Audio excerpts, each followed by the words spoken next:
Well, what do you know about that?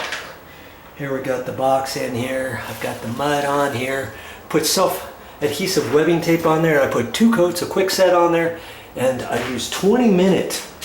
And see, I've got those patches done.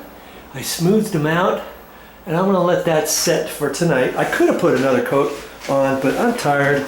I've got just enough that I did today where I want it to be. And I just want to show you this Quickset, what I call Quickset.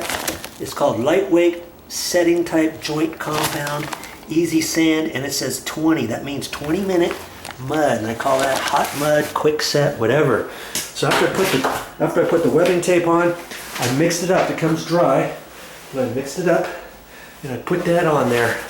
And then once I did all 5 of these, they were almost dry. After that, to put another coat on. And I used a 3-inch knife the first time, and then I used my 4-inch knife. And see, I've got all kinds of knives here.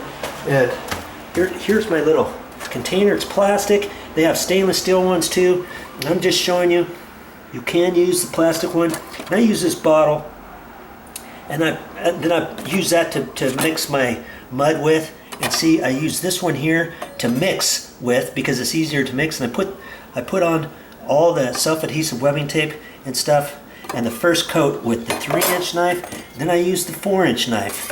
Now tomorrow when I come in here, I'm going to use the 6-inch knife.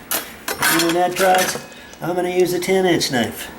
And after that, if I want to, I can use an 11-inch trowel if I want. I've got all kinds of stuff here that I'm going to try. And next time I'm here, I'm going to use the 20-minute mud, and I'm going to put 1 coat over that entire thing. When you do a little patch, like a 10 by 10, 10 inch by 10 inch, 12 inch, 1 foot by 1 foot, don't just do the seams. Now see right there in the middle? I could have filled that up, but I'm going to fill that up next time because I want all of that nice and tapered in. And see, I filled up the middle of that, I filled up the middle of that one, I filled up the middle, filled up everything on there. So when I put another coat on there, then I'm going to taper it in because you're tricking the eye, okay? So I'm going to use 1 more coat of Quickset because it doesn't shrink.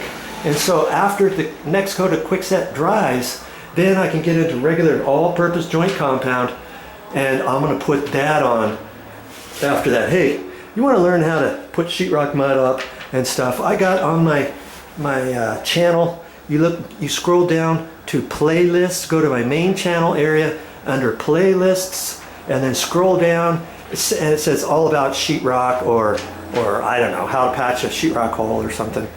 And you'll find all of my sheetrock videos I've ever done in that playlist. That way you don't have to look through all 2,480 videos to find out all my little patches. And I show you how to do this. I am not a professional. I was not raised doing professional patches all my life. I taught myself, and when these patches get done, they're going to look like a professional did them. And I will teach you step by step how you, a layperson, can make it look just as good as a professional. We do it a little bit different because you're not as good as a professional. You don't want to watch a professional put all this stuff up because you're not going to be able to learn unless you learn from an average Joe like me. Because why? That's who you are. You're average Joe. And that's what I am. If you stick around, everything on my channel, I know you can do too. Okay, that's it for today. Video Joe out. Hey, that's all I got for this time. But I'll be back with more videos.